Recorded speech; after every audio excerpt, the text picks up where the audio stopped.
Welcome back to the Deep Dive. We're here to do what we do best. Take that huge stack of source material, the articles, the studies, and turn it into knowledge you can actually use. Exactly. And today we're tackling a big one. A really big one. It's that feeling, that suspicion, that everyone around you is just winning, absolutely Right. crushing it, while you feel like you're somehow falling behind. It's such an isolating feeling, but our research today shows it's almost mathematically guaranteed by the way we get information now. Right. So our mission is to move past that surface level anxiety.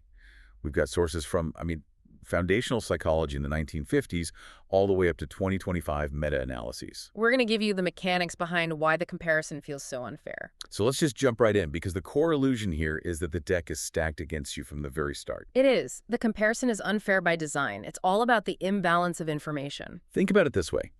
You are constantly comparing your own behind-the-scenes footage. All the messy stuff. Right. The doubts, the debt you don't talk about, the rejections, the just plain boring work you had to do to get somewhere. And you're comparing all of that, your entire messy process, to someone else's highlight reel. Their finished product.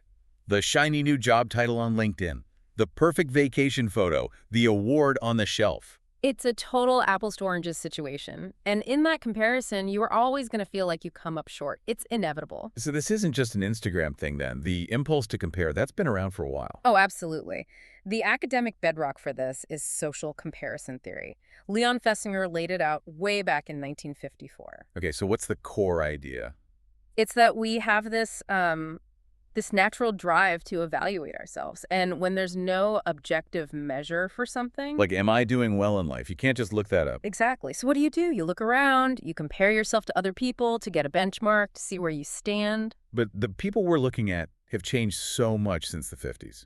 Back then, it was your neighbor, maybe a few people from work. And that's the crucial difference. Festinger pointed out that comparison can go two ways. But today, it's almost always upward comparison. Meaning we're always looking at people who seem to be above us in some way. Richer, more successful, fitter, happier. We're not comparing ourselves to the average. We're comparing ourselves to the curated global elite. And the sources are really clear on the consequences of that. It's brutal, right? It's a recipe for negative self-evaluation, low confidence, shame, and just chronic stress. It creates this baseline anxiety. Okay, let's put a pin in that, because social media takes that natural human function and just pours gasoline on it. It turns it into an engine of pain, because a social media feed is not a neutral mirror of reality. Not at all. It's a curated display. People post what gets them a reward. The likes, the comments, it's a little dopamine hit. And what gets rewarded? Success signals, beauty, money, the whole busy and productive identity. We're literally being trained to perform success. And the platforms themselves reinforce it. The algorithms are designed to amplify that exact type of content. Why is it? Because high-status posts, dramatic success stories, they keep your attention longer. So your feed becomes this echo chamber of perfection, making it seem like everyone is winning. And the research backs this up in a big way. We're not just guessing here. No, not at all. We looked at these huge, systematic reviews, synthesizing thousands of studies from the last 2 decades. The link between heavy social media exposure and poor mental health outcomes is strong. It's a public concern. But there was some good news in there, right? There was. Experimental evidence shows that even just reducing your use can measurably improve how you see yourself, things like body image, so you can break the cycle. Which is a perfect transition, because it's not just about what people post, it's also about who we even notice in the first place. This brings us straight into a huge cognitive trap. Survivorship bias. Okay, break that down. It means you only ever see the people who made it through some kind of selection process, the ones who tried and failed. They're invisible. There's that classic World War II example that makes this so clear. Right, the planes. The military wanted to add armor to their bombers. So they looked at the planes that came back from missions and mapped out where all the bullet holes were. The wings, the fuselage. Yeah. They were riddled with holes. And the logical conclusion was, okay, that's where we need to add the armor. But a mathematician named Abraham Wald came in and said, no, you've got it completely backward. He argued that you need to put the armor where there are no bullet holes, the cockpit, the engine. Because the planes that got hit there. They never came back. They were the invisible failures. You were only analyzing the survivors. Wow. And that applies so directly to how we see success. It's a perfect parallel. You see the one founder who had a huge IPO. You don't see the 95 others who went bankrupt and are now completely silent online. You see the couple posting their perfect anniversary photos. But you don't see the quiet divorces, the people who just disappear from your feed. It makes the world look statistically wildly more successful than it is. So survivorship bias makes success look common. And this next trap, pluralistic ignorance, makes you feel uniquely alone in your own struggles. Pluralistic ignorance is this fascinating idea where everyone in a group privately rejects a norm, but they go along with it publicly because they think everyone else accepts it. So we're all just pretending. In a way, yes. Everyone is hiding their private doubts and performing normalcy or confidence.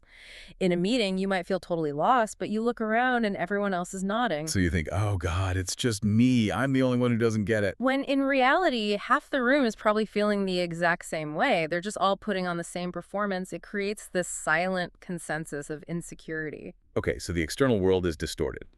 Let's shift inward now. Even for people who look successful, the internal experience was often totally different. This is such a critical piece. Let's talk about the imposter phenomenon. This is more than just feeling a little insecure. Much more. It's this deep internal experience where highly capable people with great jobs, great grades, real achievements, cannot internalize their own success. They feel like a fraud. Like they just got lucky or fooled everyone and they're about to be found out. Precisely. And the key takeaway for you, the listener, is this. External success does not automatically create inner security. That's huge. And if you feel like an imposter, you must feel like you're under a microscope all the time. Which brings up two related ideas. First, the spotlight effect. We massively overestimate how much other people notice our mistakes. That little stumble in a presentation feels like a giant, glaring failure to you. But most people probably didn't even notice or they forgot about it 2 seconds later. And the other one? The illusion of transparency. We think our internal state, our anxiety, our panic is written all over our face for everyone to see. We feel like people can just read our minds. Because our own anxiety is so loud in our own head, we assume everyone else can hear it too. But they can't. The result is you feel behind and totally exposed, when in reality, people are noticing far, far less than you think. And even if you do reach that big goal, that feeling of success, it doesn't last, does it? Not for long. That's the moving goalpost problem, or what psychologists call hedonic adaptation. The hedonic treadmill. The hedonic treadmill. You get the promotion, you buy the house, it feels amazing for a little while, and then that becomes your new normal. Your happiness level resets. And you're already looking for the next thing to chase. Exactly. The satisfaction is temporary, which means we have to start questioning the signals we're chasing in the first place. I need to separate the loud success signals The luxury travel, the fancy titles, the aesthetic photos, from real complex success. which is often invisible. Stable mental health, getting 8 hours of sleep, being out of debt, having deep, meaningful friendships. You can't really post about that stuff. Right. Public comparison is completely biased toward those shallow, visible signals. Okay, so we've diagnosed the problem. Now let's build a practical framework. How do we actually stop this loop? Step 1 is to change the comparison itself. Compare process to process, not your whole life, to their end result. So instead of just seeing their success and asking, why not me? Ask, what was their process? What were the years of boring practice?